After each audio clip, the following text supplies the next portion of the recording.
Halo semuanya, selamat datang di penjelasan materi kita kali ini. Gini ya, kita semua tahu yang namanya keadaan darurat itu benar-benar nggak bisa diprediksi. Tapi, respon kita, nah itu sama sekali nggak boleh ikutan nggak terprediksi.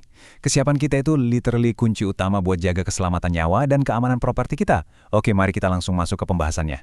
Biar gampang, manual kepatuhan yang lumayan tebal itu udah kita ringkas jadi 5 langkah logis. Mulai dari kode warna dan alarm, evakuasi dan peran departemen, skenario keadaan darurat khusus, protokol keamanan harian, sampai ke kebijakan keselamatan utama. Ini bakal ngebawa kita dari sekedar tahu alarm gedung sampai ke kewaspadaan kita sehari-hari. Bagian 1, kode warna dan alarm. Memahami bahasa universal dari properti tempat kita kerja ini benar-benar garis pertahanan pertama kita pas lagi ada situasi kacau. Coba tanamkan kode-kode warna ini di kepala Anda sekarang. Anggap aja sebagai legenda mental buat sisa penjelasan kita nanti. Perhatikan baik-baik. Kuning atau yellow itu artinya standby. Tapi kalau merah, nah itu berarti ada kebakaran dan butuh tindakan evakuasi segera. Kita juga punya hijau buat medis, biru buat ancaman bom, dan putih kalau situasi udah aman alias all clear. Dan bagian ini secara brilian nunjukin bedanya dua tahapan alarm kita. Di satu sisi, ada stage 1. Ini alert alarm. Sifatnya cuma lokal di lantai tertentu. Kodenya kuning. Anda cuma perlu siaga dan tamu belum perlu dievakuasi. Tapi di sisi lain, stage 2 itu beda cerita. Ini alarm evakuasi darurat. Alarmnya bakal nyaring, sistem pengumuman publik aktif, dan ini artinya evakuasi wajib dilakukan. Nggak ada tawar-menawar. Masuk ke bagian 2, evakuasi dan peran departemen. Jadi, pas stage 2 tadi kejadian, tiap departemen itu nggak cuma diem bersiaga. Semuanya punya peran yang super spesifik dan harus langsung bertindak. Terus, gimana sih respons awal kita pas nerima panggilan darurat? Pertama, hentikan semua pekerjaan Anda. Pas lagi angkat telepon, Anda wajib banget nanyain rumus 5W. Siapa, apa, di mana, kapan, dan bagaimana kondisinya. Segera kabari security dan engineering. Anda juga harus tahu lokasi persis Fire Command Center atau FCC. Oh ya, kalau pengumuman otomatis gedung kebetulan gagal, langsung pakai skrip pengumuman manual yang udah disediain. Nah, buat teman-teman di guest service dan housekeeping, peran kalian ini krusial banget. Kalian harus bawa daftar tamu atau floor register, terus lakuin evakuasi dari pintu ke pintu. Jangan lupa bawa selimut sama handuk ke titik kumpul. Di sana, langsung lakuin absensi dan bikin papan pesan. Tapi ingat satu hal krusial ini ya, jangan pernah ngasih pernyataan apapun ke media. Arahkan aja semuanya ke manager in charge. Sekarang kita geser ke tim teknis kita. Engineering, tugas kalian mematikan sistem kayak AC sentral dan genset non-darurat biar bahaya nggak makin nyebar, plus bawa denah gedung ke titik kumpul. Kalau security, kalian yang pegang kendali panel alarm di FCC, langsung gabung sama tim tanggap darurat atau ERT dan pastinya bawa kotak P3K. Ngomong-ngomong soal FCC, di dalam kotak perlengkapannya itu isinya alat-alat buat nulis, ngeliat, dan komunikasi pas krisis. Ada senter, gunting, spidol, kertas, tapi ada satu barang yang kelihatannya simpel banget padahal penting, kapur putih. Di gedung kita yang serba canggih ini, kapur inilah yang khusus dipakai ERT buat nandain pintu-pintu kamar yang udah disapu bersih. Selain itu, pastinya ada flowchart evakuasi terbaru yang isinya daftar kontak penting pihak internal dan eksternal. Oke, kita masuk ke bagian 3, skenario keadaan darurat khusus. Ini bisa dibilang klimaksnya, di mana kita bakal terapin alat-alat dasar tadi ke krisis yang tingkat stresnya jauh lebih tinggi.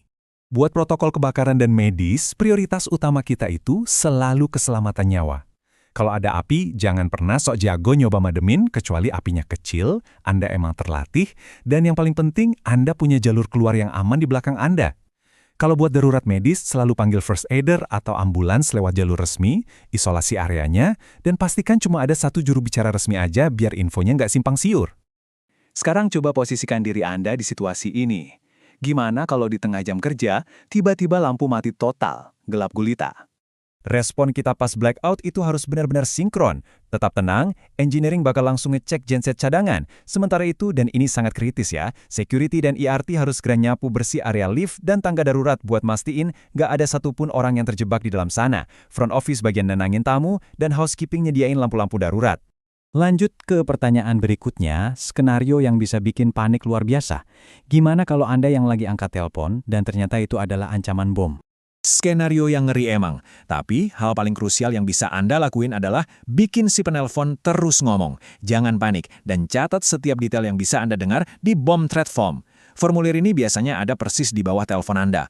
Habis itu, kabari manajer atau security secara diam-diam dan tunggu instruksi dari pihak berwenang buat lakuin evakuasi yang terkendali.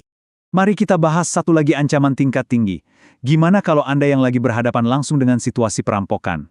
Nasihat paling nyata yang bisa saya kasih di sini adalah jangan coba-coba jadi pahlawan. Tetap tenang, perhatiin ciri-ciri pelakunya, dan turuti instruksi mereka tanpa perlawanan. Yang juga penting, kasih tahu setiap gerakan Anda secara lisan.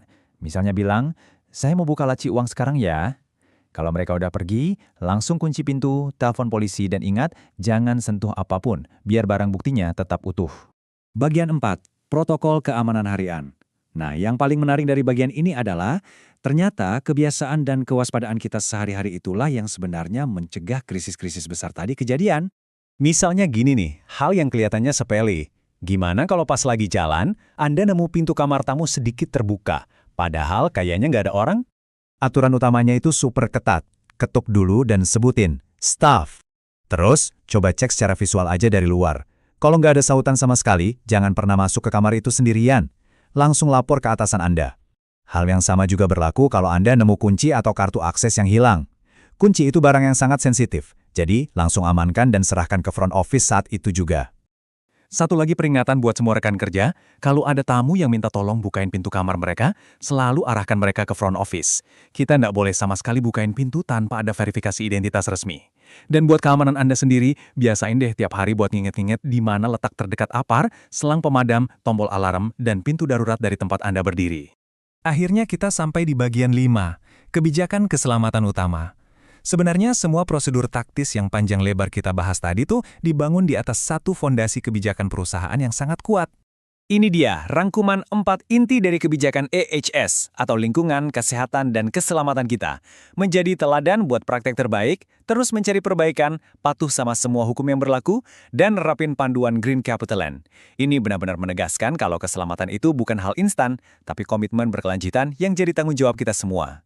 Jadi, kalau ada satu hal krusial yang bisa Anda bawa pulang dari penjelasan materi ini, itu adalah keselamatan benar-benar tanggung jawab semua orang, dan itu dimulai dari kesiapan diri Anda. Pengetahuan udah Anda pegang, prosedurnya udah jelas tergambar. Pertanyaannya sekarang, apakah Anda udah siap bertindak kalau sewaktu-waktu alarm itu berbunyi? Terus waspada, tetap aman, dan terima kasih banyak udah ngikutin penjelasan hari ini.